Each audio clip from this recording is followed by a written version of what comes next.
Hello everyone, welcome to my YouTube channel English literature zone. आज की video में हम मुंगेर यूनिवर्सिटी का सेशन 2020 से 23 वालों का पार्ट 3 का सजेशन अपलोड करेंगे। इससे पहले वाले साल में भी हम अपलोड किए थे, तो सजेशन उस टाइम भी 100% लगभग मैच कर गया था। जो भी बताए थे टॉपिक वो सारा एग्जाम में आ ही गया था, तो इस बार भी हम अपलोड कर रहे हैं। तो वीडियो अगर आप लोग के लिए हेल्पफुल होता है, वीडियो की थ्रू आपकी हेल्प होती है ना, तो आप लोग वीडियो को लाइक करना, चैनल को सब्सक्राइब करना और भी जो इंग्लिश ऑनर्स के स्टूडेंट हैं उनके साथ शेयर करना, ताकि उनकी भी हेल्प हो पाए। और जो भी टॉपिक आपको बताएंगे वो सारा मेरे चैनल पे अपलोड मिल जाएगा। आप सेम टू सेम जो मतलब बताए हुए हैं आंसर, जिस तरीके से लिखे हुए हैं आप सेम टू सेम आंसर लिख के आप 70 से 72 73% तक ला सकते हो। स्टूडेंट लोग, बहुत सारा स्टूडेंट लोग लाया है, और बाकी आपके एफर्ट पे डिपेंड करता है। आपको मतलब 75+% चाहिए ना, आपको थोड़ा बहुत अपने वर्ड्स में आंसर को लिखना पड़ेगा। मतलब वीडियो देखो और अपना वर्ड उसमें ऐड करने की कोशिश करो। लेकिन क्योंकि एग्जाम बहुत नज़दीक आ गया है, तो आप सेम टू सेम आंसर लिखो और बस अच्छे से लिखना। 71-72% तो आराम से आ जाएगा। और राइटिंग अच्छी रखना। एग्जाम से पहले हमेशा बोलते हैं जो क्वेश्चन याद हो जाए तो उसको एग्जाम से पहले एज ए प्रैक्टिस 2 बार लिख लो, ताकि आप एग्जाम हॉल में जाके भूलो ना। और कोई डाउट होता है, कुछ समझ में नहीं आ रहा है, कोई वीडियो नहीं मिल रहा है, जो टॉपिक हम बताए हुए, हम बता रहे हैं कि सारा लगभग अपलोड मिलेगा आपको मेरे चैनल पे, तो आप हमको इंस्टाग्राम पे मैसेज कर सकते हो। इंस्टाग्राम पे आपको हम वीडियो का लिंक सेंड कर देंगे, या फिर जो भी आपका डाउट है वो क्लियर कर देंगे। सेकेंड, अगर वीडियो का आपको पीडीएफ चाहिए तो वो हम टेलीग्राम पे अपलोड कर रखे हैं, ठीक है। तो इंस्टाग्राम का लिंक और टेलीग्राम का लिंक दोनों आपको इस वीडियो के डिस्क्रिप्शन बॉक्स में या फिर चैनल के अबाउट वाले सेक्शन में मिल जाएगा। तो शुरू करते हैं वीडियो। सबसे पहले हम पेपर 5 का मेंशन कर रखे हैं कि पेपर 5 के लिए आपको क्या क्या पढ़ना है। पेपर 5 ही थोड़ा हार्ड होता है, जिसको याद रखना थोड़ा मुश्किल होता है। मतलब इसमें कोई कहानी नहीं है, थोड़ा मतलब होता है बोरिंग सा है। तो पेपर 5 पे आप थोड़ा ज़्यादा ध्यान देना है। स्टार्टिंग में आप मतलब ज़्यादा टाइम इसको देना, बाकी सारा पेपर इसके मुकाबले आसान होता है। तो पेपर 5 में जो पहला सजेशन है उसको एज ए क्रिटिक आपको एग्जाम में एक्सप्लेन करने आएगा, जो कि आपको 14 मार्क्स का आएगा। तो 14 मार्क्स के आंसर को आपको नॉर्मल मिनिमम 5 पेज में आंसर कंफर्म लिखने की कोशिश करना है। तो सबसे पहला जो इसमें हम 3 रिकमेंड किए हैं, 3 में से आपको 2 कंफर्म याद करके जाना है। पहला जो है T S Eliot as a critic, इस पर ऑलरेडी हम वीडियो अपलोड कर रखे हैं। सेकंड, वॉल्टर पैटर रिकमेंड किए। थर्ड, फिलिप सिडनी रिकमेंड किए हैं। फिलिप सिडनी पे भी वीडियो अपलोड है। साइड में जिसके भी रेड टिक लगा हुआ है और ऊपर यूपी लिखा हुआ है ना, तो उस टॉपिक पे वीडियो अपलोड है। तो इसमें से 2 पे अब वीडियो अपलोड है, एक वॉल्टर पैटर पे नहीं अपलोड है। और कम से कम आपको इसमें से 2 जरूर याद कर लेना है। टीएस इलियट तो कंफर्म करो, टीएस इलियट के साथ कोई एक कर लो, ठीक है। तो ये हो गया फर्स्ट वाला। सेकेंड जो है आपको फंक्शन ऑफ क्रिटिसिज्म, जो कि टीएस इलियट का काफ़ी फेमस ऐसे है, उससे आएगा। इस पर भी वीडियो अपलोड है। और सेकेंड है theory of impersonality in poetry. तो theory of impersonality in poetry, इस पर हम वीडियो अपलोड कर रखे हैं। और इसी वीडियो को इस तरीके से डिस्कस किए ना कि टीएस इलियट का कोई भी वर्क है ना, तो आप थोड़ा सा बस स्टार्टिंग में आप हेडिंग चेंज करके ना 3-4 पेज तो सेम लिख सकते हो, 3 पेज एटलीस्ट सेम लिख सकते हो। तो इस वजह से ये वाला क्वेश्चन हम रिकमेंड करते हैं कि ये याद करके जाओ, ताकि आपको कोई भी क्वेश्चन आए। ऐसे तो चांसेस है 70-80% की फंक्शन ऑफ क्रिटिसिज्म आ जाएगा, बट साइड से एक ये कर लेना कि अगर कोई नहीं भी मैच किया तो उससे आप 3 पेज एग्जैक्ट बस हेडिंग डाल के जो आपको हेडिंग पूछा है आप लिख सकते हो टीएस इलियट के वर्क को। अब आगे है 3rd नंबर में, ये भी अपलोड है। 10 स्टडी ऑफ पोइट्री इंपॉर्टेंट बताए हैं, 3 यूनिटीज इंपॉर्टेंट बताए हैं, और साथ में एक मेटाफर एंड पोइट्री इंपॉर्टेंट बताए। स्टडी ऑफ पोइट्री जो है मैथ्यू एंड नॉल का वर्क है, और 3 यूनिटीज तो John trader. Metaphor and poetry जो है डेविड डचेस का वर्क है। तो तीनों पे ऑलरेडी वीडियो अपलोड है। वीडियो जो है काफ़ी नॉर्मल लैंग्वेज में होगा, इजी लैंग्वेज में होगा, आराम से आपको याद हो जाएगा। इसके बाद जो आता है 4th वाला सेक्शन, उसमें आता है comment on the theme and style. इसमें एक पोएम दे देगा आपको और एक प्रोज, मतलब एक कहानी वाला सेक्शन दे देगा कि उसमें बोल देगा कमेंट करना है थीम एंड स्टाइल पे, जो कि आपको 2 आएगा और 10 to 20 मार्क्स का आएगा। ये ना कभी रिपीट नहीं करता। 7-8 साल जब गैस पेपर से देखते हो तो शायद आपको कोई रिपीट मिलेगा। तो इसके लिए भी हम वीडियो अपलोड कर रखे हैं, एक आइडिया दे रखे हैं किस तरीके से लिखना है, कि पोएम वाला आ जाए तो कैसे लिखना है, प्रोज वाला आ जाए तो कैसे लिखना है। ये भी आपको सेम चैनल के प्लेलिस्ट में पेपर 5 वाले में मिल जाएगा। और नहीं मिलता है तो हम फिर बोल रहे हैं इंस्टाग्राम पे आप मैसेज करना, हम आपको लिंक सेंड कर देंगे। और ये इंपॉर्टेंट भी हो जाता है, क्योंकि इसमें आपको 10 मार्क्स का दोनों पूछेगा, 20 मार्क्स का होता है, तो आप छोड़ नहीं सकते हो। छोड़ोगे तो मार्क्स तो ऐसे बहुत कम हो जाएगा।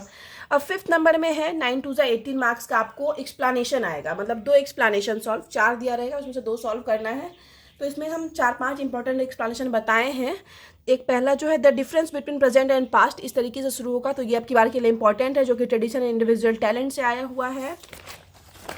उसके बाद एक और लाइन है, poetry is first and last of all knowledge. तो ये जो है the preface to lyrical ballad से आया हुआ है। ये वाला एक्सप्लेनेशन हम सॉल्व करके अपलोड कर रखे हैं पेपर 5 वाले सेक्शन में। थर्ड जो है, probably ended the larger part of the, तो ये भी फंक्शन ऑफ क्रिटिसिज्म से एक्सप्लेनेशन आया हुआ है। इस तरीके से ये शुरू होगा, आप गैस पेपर देखोगे ना आपको समझ में आ जाएगा। तो इस तरीके से जो लाइन शुरू होगा वो आपकी बार के लिए इंपॉर्टेंट है। इसके बाद स्टडी ऑफ पोइट्री से भी ये line, future of poetry is immense because, तो ये भी लाइन इंपॉर्टेंट हो जाता है। और फिफ्थ जो है, no poet no artist of any art has his, तो ये ट्रेडिशनल इंडिविजुअल टैलेंट का लाइन है। ये भी आपके लिए इस बार के लिए इंपॉर्टेंट है। एक्सप्लेनेशन, पेपर 5 के एक्सप्लेनेशन पे एक वीडियो अपलोड कर रखे हैं जिसमें कि हम ट्रेडिशनल इंडिविजुअल टैलेंट का एक एक्सप्लेनेशन अपलोड कर रखे हैं, द फंक्शन ऑफ क्रिटिसिज्म का एक एक्सप्लेनेशन अपलोड कर रखे हैं। अगर आप वो वीडियो देखते हो ना तो सेम टू सेम तो आपको सॉल्व किया हुआ नहीं मिलेगा ये लाइन, बट आपको एक आइडिया मिल जाएगा कि फंक्शन ऑफ क्रिटिसिज्म से एक्सप्लेनेशन आता है तो कैसे लिखना है, ट्रेडिशनल इंडिविजुअल टैलेंट से एक्सप्लेनेशन आता है तो कैसे लिखना है। ठीक है, सॉल्व सेम टू सेम बस ये वाला मिलेगा इसको, क्योंकि हम सॉल्व करवा रखे हैं। ठीक है, तो ये 5 करते हो एक्सप्लेनेशन तो 2 कन्फर्म चांसेस रहेगा 80-90% मैच करने का। तो ये एक्सप्लेनेशन वाला सेक्शन हो गया। और कोई भी क्वेश्चन, हम बार बार बोल रहे हैं एक्सप्लेनेशन भी छोड़ना मत। अगर आपको 70% मार्क्स चाहिए तो एक्सप्लेनेशन और भी करना है। हम बहुत आसान तरीका बता चुके हैं कि कैसे हो आप कर सकते हो। अब आगे ऑब्जेक्टिव के लिए भी, तो ऑब्जेक्टिव के लिए आपको प्रीवियस ईयर का सारा ऑब्जेक्टिव प्रिपेयर करके जाना होता है। तो प्रीवियस ईयर ऑब्जेक्टिव सारा जो है सॉल्व करके हम अपलोड कर रखे हैं, जो कि आपको वही फिर से चैनल पे मिल जाएगा। और 10 to 20 मार्क्स का ऑब्जेक्टिव भी आता है।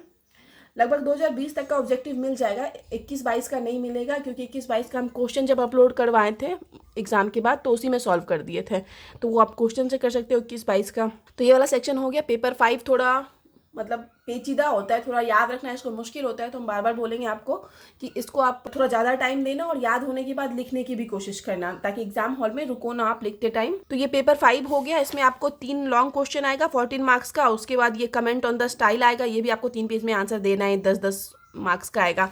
उसके बाद ये भी आएगा एक्सप्लेन द रेफरेंस, इसमें भी 9 मार्क्स का आएगा, तो इसको भी लगभग 2.5 पेज में ऐसे इस तरीके से आंसर देना है। तो ये हो गया। अब पेपर 6 पे आते हैं। पेपर 6 में सबसे पहले हम लिख रखे हैं explain with reference to the context, तो इसमें भी एक्सप्लेनेशन आता है। 3/8 24 मार्क्स का एक्सप्लेनेशन आता है। सबसे पहला एक्सप्लेनेशन जो है पोएम से रहेगा, जो आपके सिलेबस में 5-6 पोएम है उसी से कन्फर्म रहता है। ठीक है, तो पहला एक्सप्लेनेशन कन्फर्म आपको पोएम से रहेगा। और बाकी तो जो 3 है ना, वो E.M. फोस्टर का कोई लाइन दे दे, या फिर कैंडिडा से दे दे, या ए पैसेज टू इंडिया से दे दे, तो आपको 3 ही सॉल्व करना है। तो आप पोएम वाला कर लेना है एक, और कैंडिडा और ए पैसेज टू इंडिया को कैसे सॉल्व करना है ये हम बता रखें। पेपर 6 के एक्सप्लेनेशन पे भी हम एक वीडियो अपलोड कर रखे हैं, जो आप देखोगे तो आपको समझ आ जाएगा कि कैसे प्रिपेयर करना है, कैसे जाके एक्सप्लेनेशन लिखना है। ठीक है, तो ये वाला हो गया एक्सप्लेनेशन। 24 मार्क्स का आएगा, इंपॉर्टेंट है, छोड़ना मत। उसके बाद critical appreciation of the poem, poem का क्रिटिकल एप्रिसिएशन आएगा, जो कि इसमें हम 3-4 पोएम रिकमेंड किए हैं, तो एटलीस्ट 3 कन्फर्म याद करके जाना।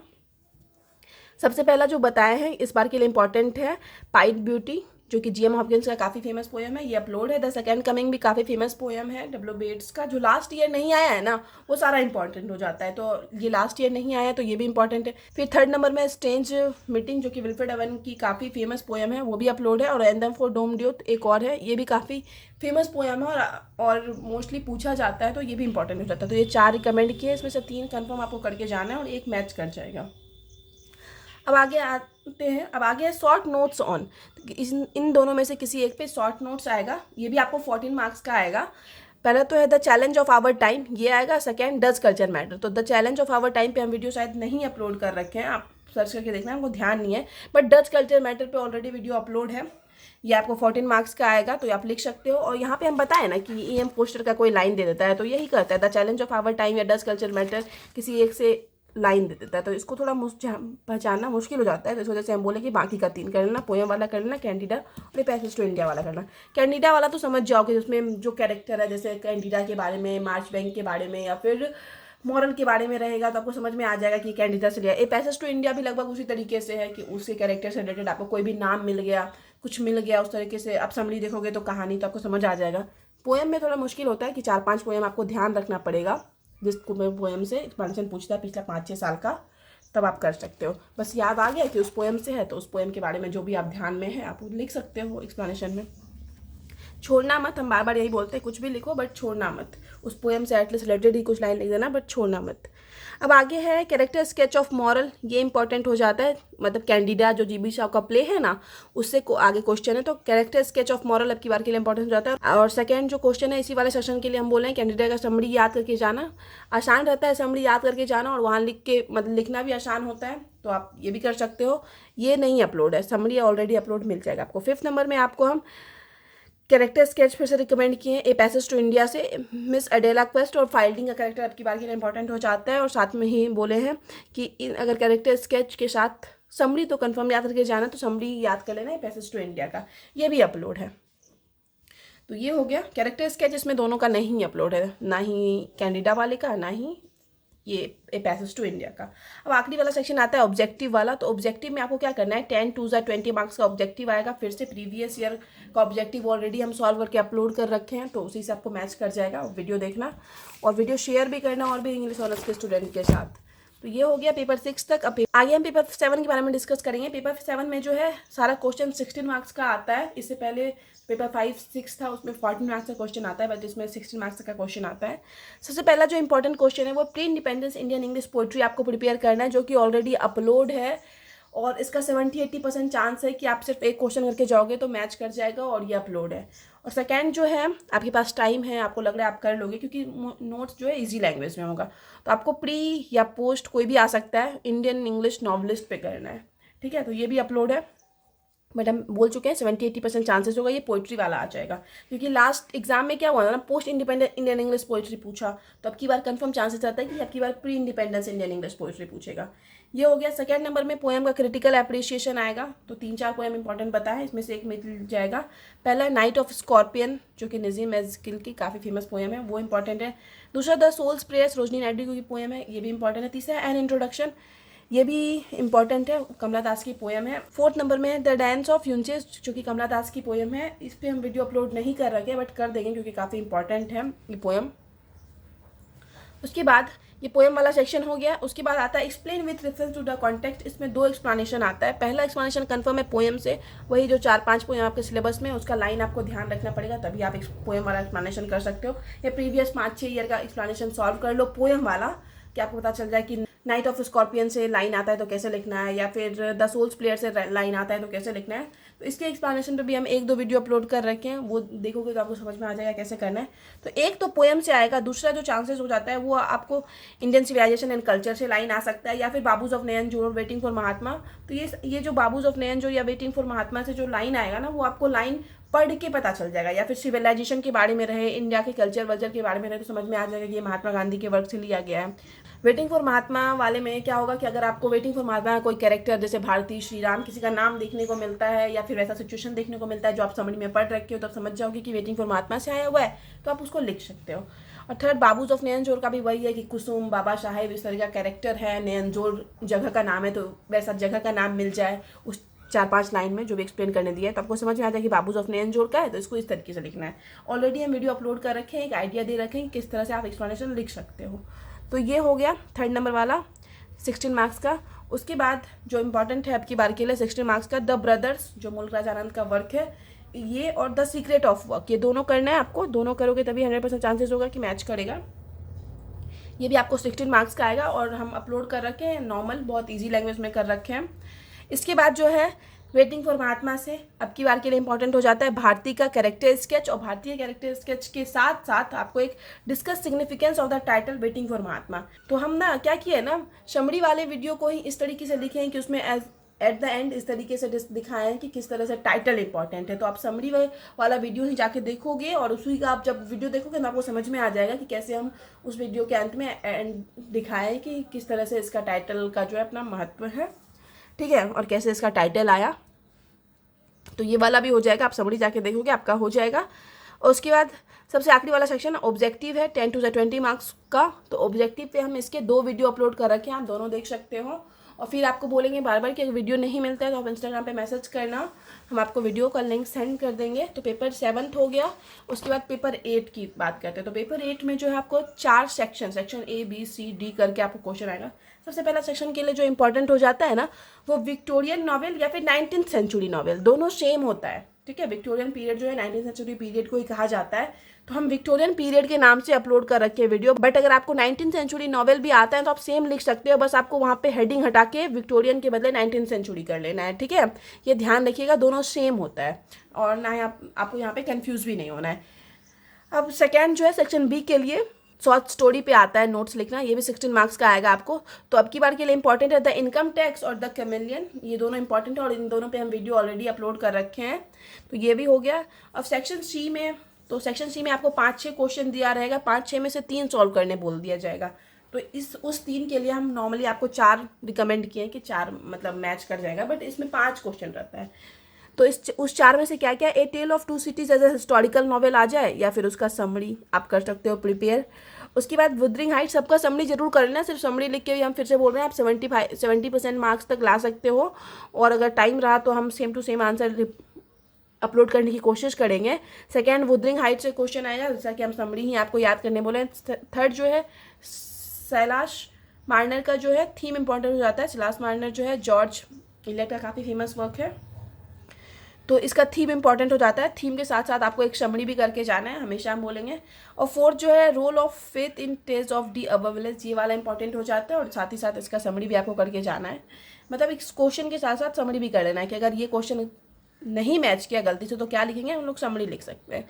जैसे historical novel a tale of 2 cities नहीं आया तो हम उसका समरी लिख सकते हैं कोई भी क्वेश्चन में। तो ये हो गया, ठीक है। और एक और चीज़ इंपॉर्टेंट आप यहाँ पे ध्यान रखें, जितना भी आपके सिलेबस में बुक है ना, सबका राइटर का नाम, जितने भी राइटर हैं उनका फेमस वर्क का नाम, जैसे जो ऑथर हैं, जैसे कमला दास है उनका फेमस कौन कौन सा पोएम है, या फिर यहाँ पे एमिली ब्रॉन्टी की बात हो रही तो एमिली ब्रॉन्टी का कौन कौन सा फेमस वर्क है, चार्ल्स डिकेंस का कौन कौन सा फेमस वर्क है, ऐसे तो ऑब्जेक्टिव वाले में हम क्लियर कर रखे हैं। तो ये सब आपको ध्यान रखना होगा, तभी आपको ऑब्जेक्टिव में काफ़ी ज़्यादा हेल्प मिलेगा। और साथ ही साथ कैरेक्टर भी, कि कौन सा नॉवेल में, कौन सा स्टोरी में कौन सा कैरेक्टर है, क्योंकि कैरेक्टर से रिलेटेड, पोइट से रिलेटेड, पोइट के वर्क से रिलेटेड ऑब्जेक्टिव मोस्टली आता रहता है। तो ये सेक्शन सी हो गया। आखिरी वाला सेक्शन जो है सेक्शन डी ऑब्जेक्टिव, तो ऑब्जेक्टिव फिर से 20 मार्क्स का आएगा आपको। इस पर 2 वीडियो अपलोड है। तो ये ऑनर्स पेपर का हो गया। ऑनर्स पेपर के साथ जो आपका एक एग्जाम जीएस का होगा, तो जीएस के लिए भी हम आपको बताते हैं जिनका भी आर्ट्स है जीएस में, तो उनको कैसे मतलब प्रिपेयर करना है। तो जीएस के आर्ट्स के लिए हम ऑब्जेक्टिव पे ऑलरेडी ऑब्जेक्टिव को सॉल्व करके वीडियो अपलोड कर रखे हैं। 20 मार्क्स का आपको ऑब्जेक्टिव आएगा। उसके बाद फुल फॉर्म आता है, कुछ मतलब दे देगा 5 फुल फॉर्म आएगा, तो उसके लिए वीडियो अपलोड कर रखे हैं।